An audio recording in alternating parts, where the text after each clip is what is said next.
सुप्रभात। आज हम लोग पढ़ेंगे रचना के आधार पर वाक्य भेद।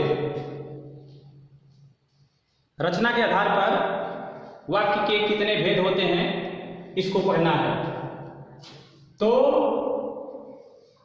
पहले हमको ये पता है कि वर्ण, भाषा की सबसे छोटी इकाई क्या होती है? वर्ण। वर्ण वर्ण की परिभाषा है भाषा की वह छोटी से छोटी ध्वनि जिसके और खंड न किए जा सके उसे वर्ण कहते हैं। मैंने आप लोगों को पहले पढ़ाया भी है। वर्ण माने होता है अक्षर। वर्ण के बाद नंबर आता है शब्द का। वर्णों के सार्थक मेल को शब्द कहते हैं। वर्ण जब आपस में मिलते हैं तो शब्द बनते हैं, या वर्णों के मेल को शब्द कहते हैं। अब वर्ण जब मिलते हैं तो शब्द बनते हैं। शब्द दो प्रकार के होते हैं, एक सार्थक शब्द और एक निरर्थक शब्द। सार्थक शब्द का कुछ न कुछ अर्थ होता है और निरर्थक शब्द का कोई अर्थ नहीं होता है। तो जिसका कुछ न कुछ अर्थ निकलेगा वो सार्थक शब्द होगा, जिसका कोई अर्थ नहीं निकलेगा वो निरर्थक शब्द कहलाएगा। शब्द के बाद जब शब्द आपस में मिलकर एक समूह बनाते हैं तो शब्दों के सार्थक समूह को वाक्य कहते हैं। शब्दों के सार्थक समूह को वाक्य कहते हैं। अब आप लोगों ने देखा कि वर्ण जब मिलते हैं तो शब्दों का जब समूह बनता है तो वाक्य। अब उसी वाक्य का भेद पढ़ना है। वाक्य का भेद पढ़ना है। तो वाक्य का भेद दो आधार पर किया जाता है। वाक्यों का वर्गीकरण दो आधार पर होता है। एक होता है रचना के आधार पर वाक्य का भेद और दूसरा होता है अर्थ की दृष्टि से वाक्य का भेद। तो हमको पढ़ना है रचना के आधार पर वाक्य का भेद। तो रचना के आधार पर वाक्य के तीन भेद होते हैं। अब पहले ये जानेंगे वाक्य किसे कहते हैं। तो देखिए, वाक्य की अगर हम परिभाषा लेते हैं तो उसको हम कह सकते हैं कि शब्दों के सार्थक समूह को वाक्य कहते हैं। शब्दों के सार्थक समूह को वाक्य कहते हैं। लेकिन थोड़ा सा उसको विस्तृत करते हैं तो हम कहेंगे पदों के व्यवस्थित रूप तथा ऐसे पारस्परिक मेल को जिसमें पूर्ण अर्थ देने की क्षमता हो तथा जिसमें कर्ता, कर्म और क्रिया की व्यवस्था हो उसे वाक्य कहा जाता है। वाक्य की इतनी परिभाषा हुई। बहुत कम शब्दों में कहेंगे तो ये बोल देंगे कि शब्दों के सार्थक शब्दों के व्यवस्थित समूह को वाक्य कहते हैं। और एक वाक्य में कई पद होते हैं। एक वाक्य पूरा अर्थ देने में सामर्थ्य होता है और जिसमें एक कर्ता, कर्म और क्रिया होती है उसे वाक्य कहते हैं। तो लो, इसके आधार पर हम ये कह सकते हैं कि शब्दों के सार्थक समूह को वाक्य कहते हैं।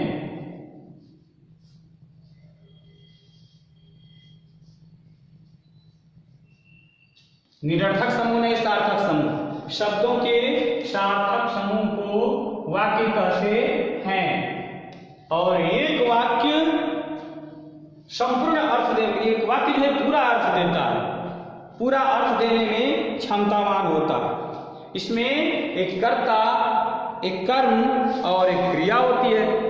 अब आते हैं देखते हैं वाक्य की विशेषताएं। एक वाक्य की क्या विशेषताएं होती हैं।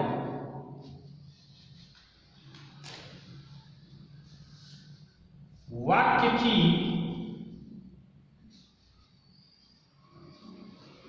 विशेषताएं। पहली विशेषता वाक्य भाव या विचारों को व्यक्त करते हैं। वाक्य जो है, जो हमारे अंदर भाव और विचार होता है उसी को व्यक्त करता है, प्रदर्शित करता है। वाक्य भाव व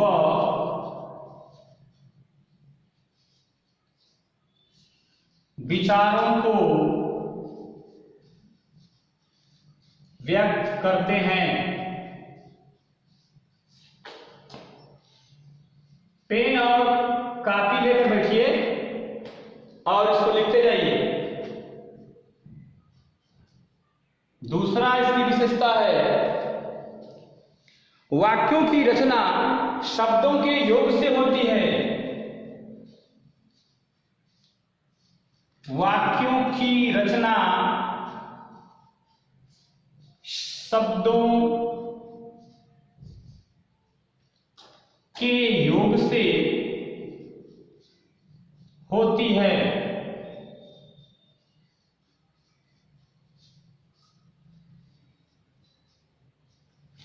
तीसरी विशेषता है इसकी,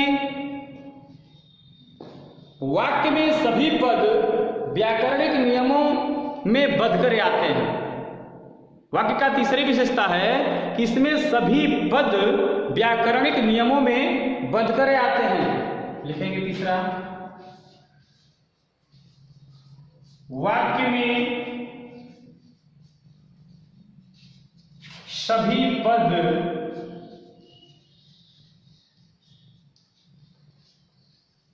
व्याकरणिक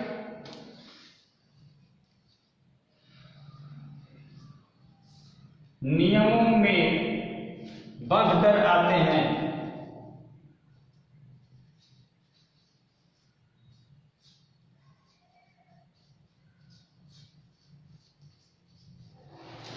चौथा है विशेषता, वाक्य में शब्दों का निश्चित क्रम होता है। वाक्य में शब्दों का निश्चित क्रम होता है।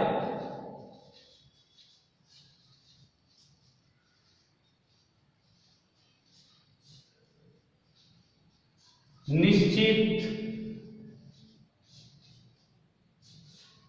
क्रम होता है। किसी भी वाक्य की ये चार विशेषताएं होती हैं। पहला है, वाक्य भाव और विचारों को व्यक्त करते हैं।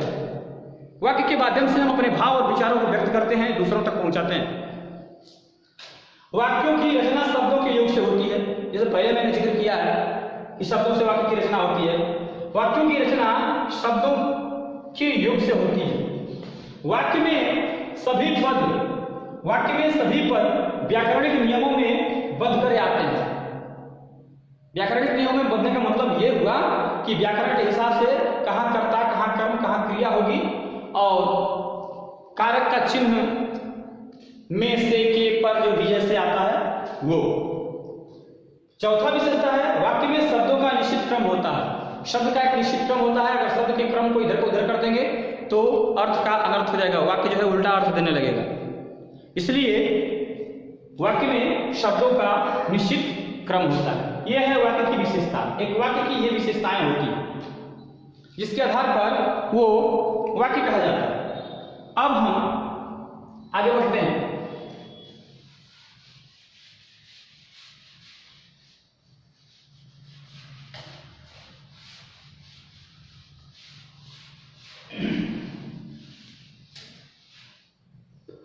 अब आगे है वाक्य के अंग। आप लोगों ने पढ़ा होगा वाक्य के दो अंग होते हैं। तो वाक्य के अंग, वाक्य कितना हो, छोटा हो या बड़ा हो, उसके दो अंग होते हैं। पहला है उद्देश्य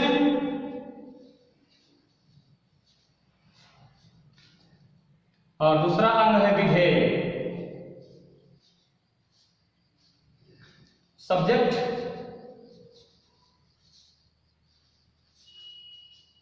प्रेडिकेट।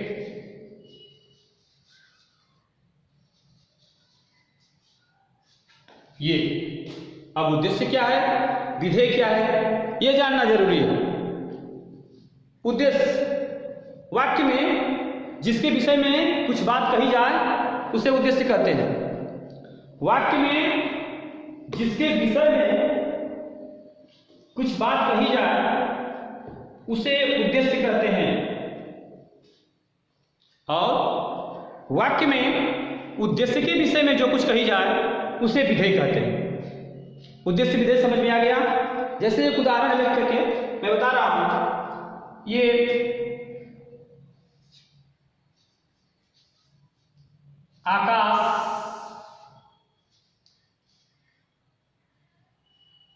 पतंग उड़ा रहा है, एक वाक्य। आकाश पतंग उड़ा रहा है, तो इसमें उद्देश्य क्या है, किसके बारे में बताया जा रहा है, आकाश के बारे में बताया जा रहा है। किसके बारे में बात की जा रही है, आकाश के बारे में बात की जा रही है, तो आकाश उद्देश्य हो गया। आकाश उद्देश्य। जब आकाश उद्देश्य हुआ तो आकाश क्या कर रहा है, उद्देश्य के बारे में जो कुछ कहा जाएगा वो विधेय हो जाएगा। तो उद्देश्य आकाश है, आकाश के बारे में क्या कहा जा रहा है, पतंग उड़ा रहा है। तो पतंग उड़ा रहा है, ये यहां से लेकर के यहां तक पतंग उड़ा रहा है, ये हो जाएगा विधेय। तो वाक्य के दो अंग, उद्देश्य और विधेय। वाक्य में जिसके बारे में अगर जो कुछ कहा जाएगा वो होगा उद्देश्य, और उद्देश्य के बारे में जो कुछ कहा जाएगा वो होगा विधेय। क्लियर? आगे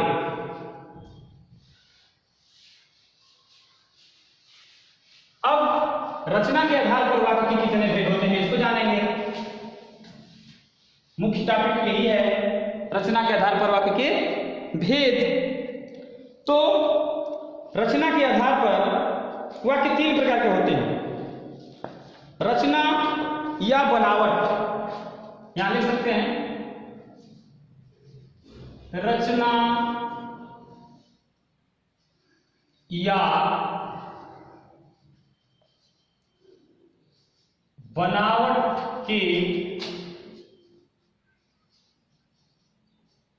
आधार पर वाक्य तीन प्रकार के होते हैं।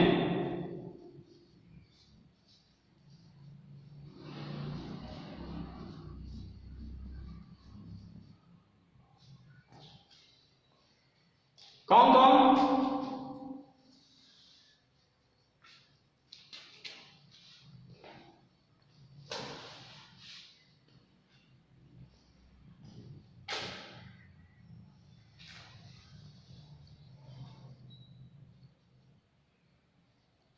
पहला है सरल वाक्य,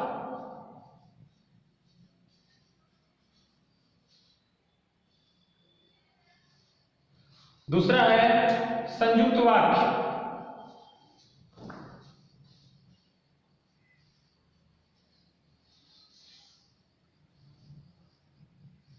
और तीसरा है मिश्र वाक्य।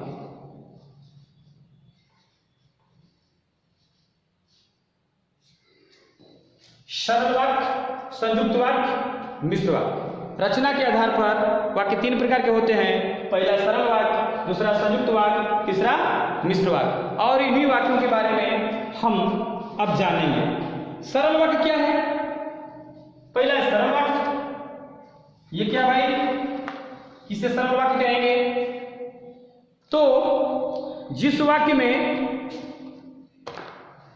एक उद्देश्य तथा एक विधेय हो, जिस वाक्य में एक उद्देश्य एक विधेय हो, अर्थात एक कर्ता हो और एक ही उसकी क्रिया हो, उसे सरल वाक्य कहते हैं। जिस वाक्य में एक उद्देश्य हो, एक विधेय हो, अर्थात एक कर्ता हो और एक ही उसमें क्रिया हो, उस प्रकार के वाक्य को सरल वाक्य कहेंगे।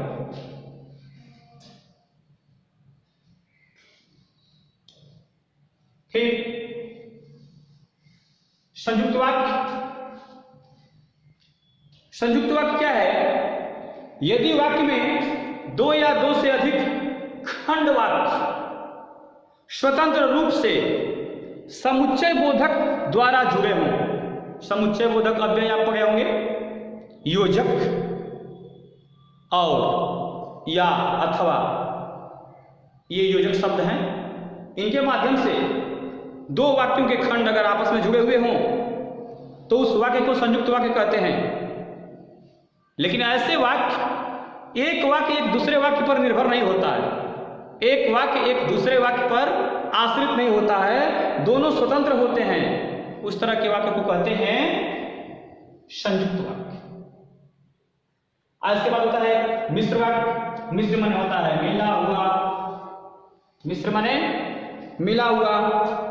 जिस वाक्य में एक प्रधान उपवाक्य होता है, जिस वाक्य में एक प्रधान उपवाक्य और दूसरा आश्रित उपवाक्य होता है, अर्थात एक वाक्य दूसरे वाक्य पर आश्रित होता है,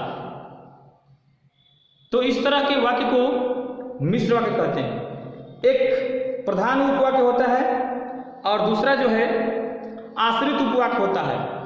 तो आश्रित जो है प्रधान उपवाक्य पर पूर्ण रूप से निर्भर रहता है, इस तरह के वाक्य को कहते हैं मिश्र वाक्य। अब इसका अलग अलग उदाहरण दे करके मैं आप लोगों को समझा रहा हूं, ध्यान से समझिए।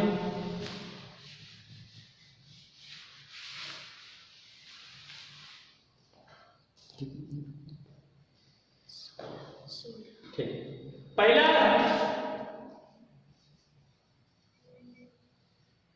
सरल वाक्य। मैंने इसके बारे में बताया कि जिस वाक्य में केवल एक उद्देश्य और एक विधेय हो। कहने का मतलब यह हो कि एक वाक्य में केवल एक कर्ता हो और उस वाक्य में केवल एक ही क्रिया हो, उस तरह के वाक्य को कहते हैं सरल वाक्य। जैसे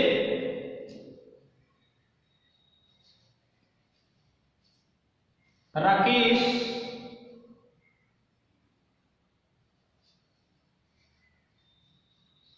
अपना काम करता है।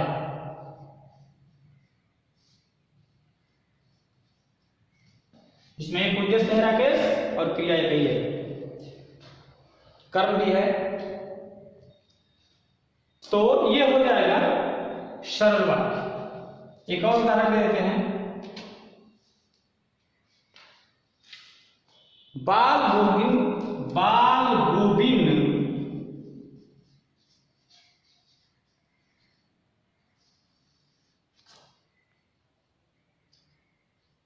के बाल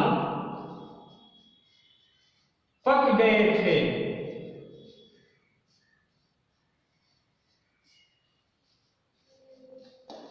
राकेश अपना काम करता है, बाल गोविंद के बाल पक गए थे। इसमें करता है, एक ही करता है और एक ही क्रिया, पक गए थे क्रिया। तो एक कर्ता और एक क्रिया जिसमें रहेगा वो कहलाएगा सरल वाक्य। इसमें भी एक कर्ता और एक क्रिया।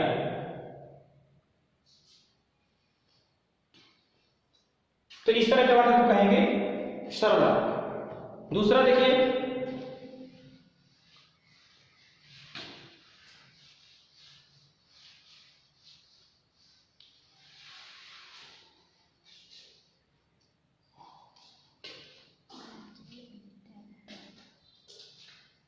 दूसरा है संयुक्त वाक्य।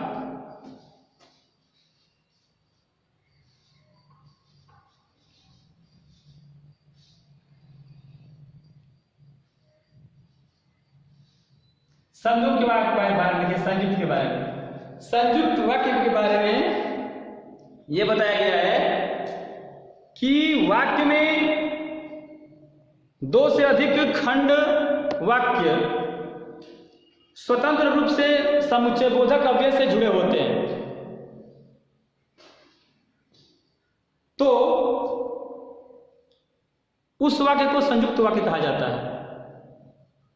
लेकिन इस तरह के वाक्य जिसमें दो उपखंड होते हैं और एक वाक्य दूसरे वाक्य पर आश्रित नहीं होता है, दोनों स्वतंत्र होते हैं, अर्थात दो वाक्य होते हैं, संयुक्त वाक्य में दो वाक्य होते हैं और दोनों वाक्य एक योजक के माध्यम से, एक समुच्चय बोधक अव्यय के माध्यम से जुड़े होते हैं और एक वाक्य खंड दूसरे वाक्य खंड पर आश्रित नहीं होता है। उस तरह के वाक्य को कहते हैं संयुक्त वाक्य। उदाहरण के लिए देखो,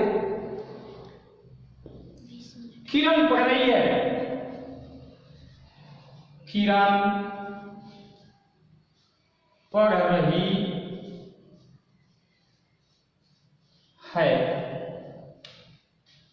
और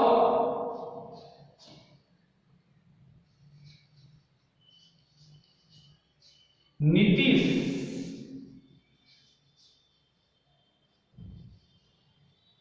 खा रहा है, डेली के कह रहा है। किरण पढ़ रही है और नीतीश खा रहा है। देखिए, किरण पढ़ रही है एक वाक्य है, नीतीश खा रहा है ये अलग वाक्य है। दो वाक्य हुआ, इसमें दो कर्ता दो क्रिया हो गई और ये जो और है बीच में, ये समुच्चय बोधक अव्यय है, योजक है। ये और के माध्यम से दोनों वाक्यों को जोड़ दिया गया है। तो जहां जोड़ने का काम होगा तो उसको कहते हैं संयुक्त। संयुक्त माने जुड़ा हुआ। तो जिस वाक्य में किसी योजक के माध्यम से दो वाक्यों को जोड़ दिया जाता है वो होता है संयुक्त वाक्य। इसका खास पहचान ये है कि दोनों वाक्य स्वतंत्र होते हैं, एक वाक्य दूसरे वाक्य पर निर्भर नहीं होता है। किरण पढ़ रही है और नीतीश खा रहा है। एक और उदाहरण रखिए,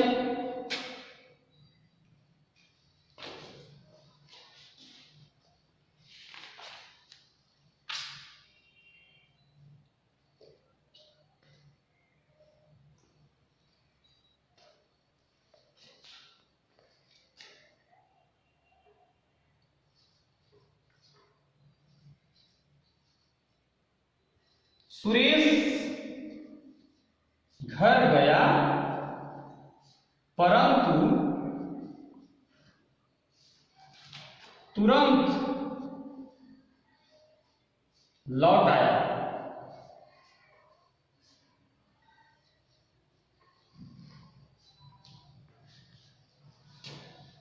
सुरेश घर गया एक वाक्य और तुरंत लौट आया, परंतु तुरंत लौट आया ये दूसरा वाक्य।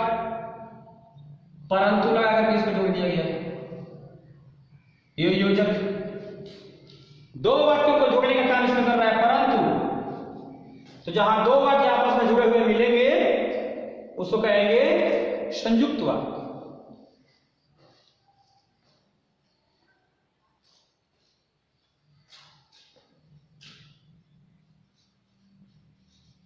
आप चाय लेंगे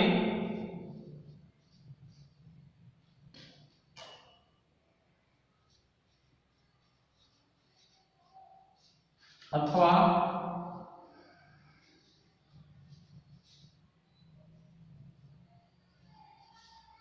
कॉफी।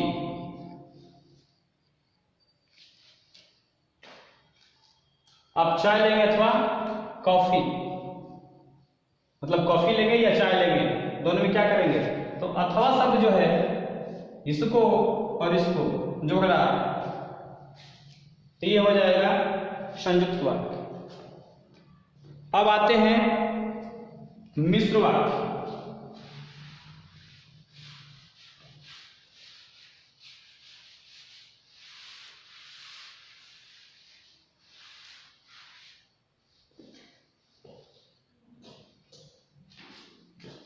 तीसरा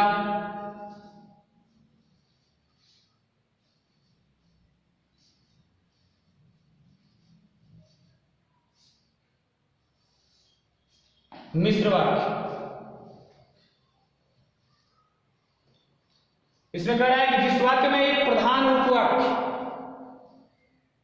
और दूसरा आश्रित उपवाक्य होता है,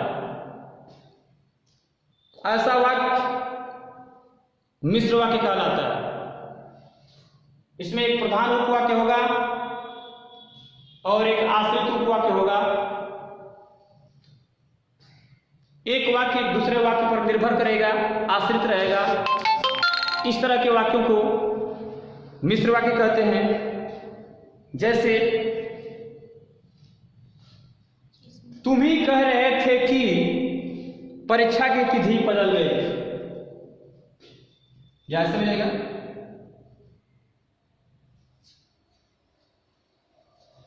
अजय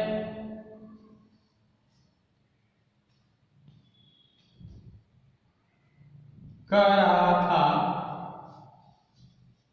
कि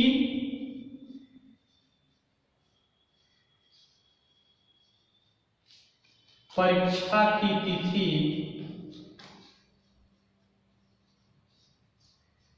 बदल गई।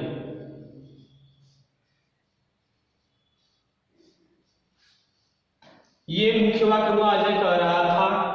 अब परीक्षा की तिथि बदल गई, कौन कहा? अजय। तो परीक्षा की तिथि बदल गई, ये आश्रित कर रहा है अजय के ऊपर। अजय कह रहा था कि परीक्षा की तिथि बदल गई, तो ये अजय कह रहा था और परीक्षा की तिथि बदल गई। ये तिथि बदलने का जो वाक्य है ये किस पर निर्भर कर रहा है? पहले वाले उपवाक्य पर। इस तरह के वाक्य को कहेंगे मिश्र वाक्य।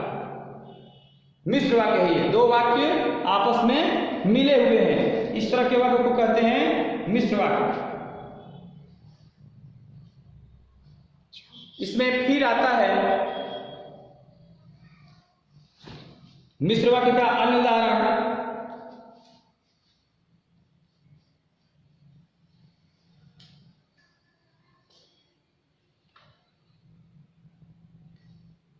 जब बच्चों को खाना मिला,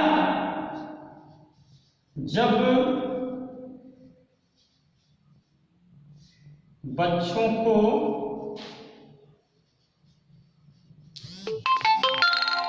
खाना मिला तब वे चुप हो गए।